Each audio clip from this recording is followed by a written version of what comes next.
I was an ambulance driver, and I had seen my share of horrors in this line of work.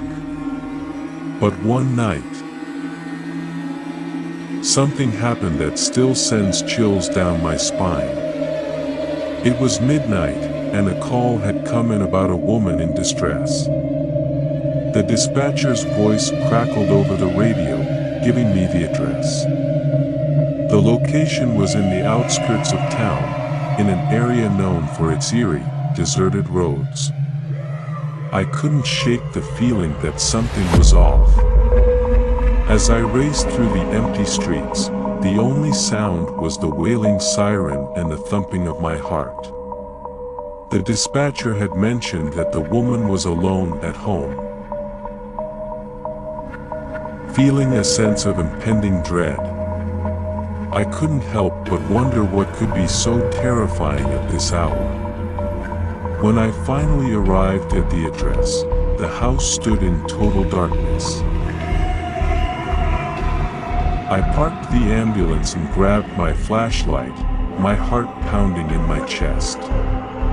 The night was unusually cold, and a thick fog had settled, making everything seem even more eerie. I approached the front door cautiously and knocked. There was no answer.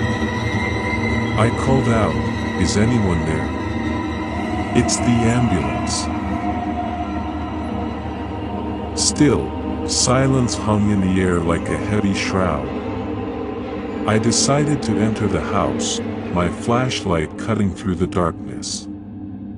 The air inside was icy, and a feeling of dread washed over me.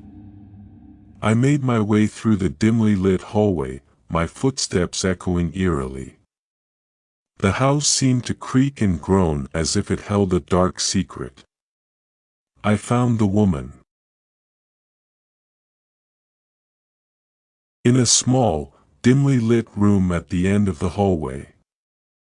She was sitting on the floor, huddled in a corner, her eyes wide with terror. She clutched a tattered photograph in her trembling hands. I approached her cautiously and asked, "Ma'am, are you all right? We're here to help." She looked up at me, tears streaming down her face.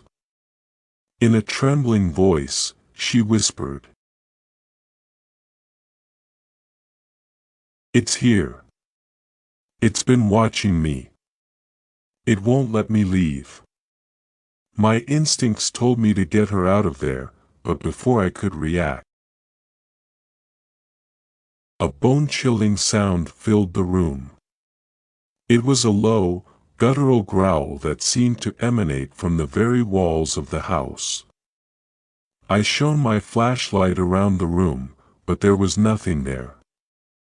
The growling continued, growing louder and more menacing.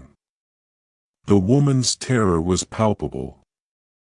I helped her to her feet and began to lead her out of the room, but as we reached the hallway, something slammed the door shut behind us with a deafening crash. We were trapped. Panic set in as we frantically tried to open the door, but it wouldn't budge.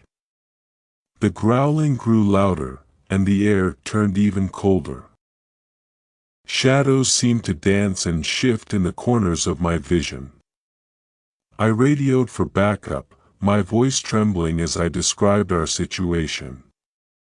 All we could do was wait. Trapped in that haunted house, with whatever malevolent presence lurked within growing closer and more oppressive by the second. Minutes felt like hours as we huddled together in the darkness, praying for help to arrive. When the backup finally came, they had to force their way in. As soon as the door opened, the oppressive atmosphere lifted, and the growling ceased. We rushed out of the house, the woman still clutching that old photograph. She never spoke of what she saw that night. And neither did I. It was a horror that defied explanation. A presence that left a mark on both of us. To this day, I can't forget that night. And I can't shake the feeling that there are things in this world that defy understanding, lurking in the shadows, waiting for the right moment to strike.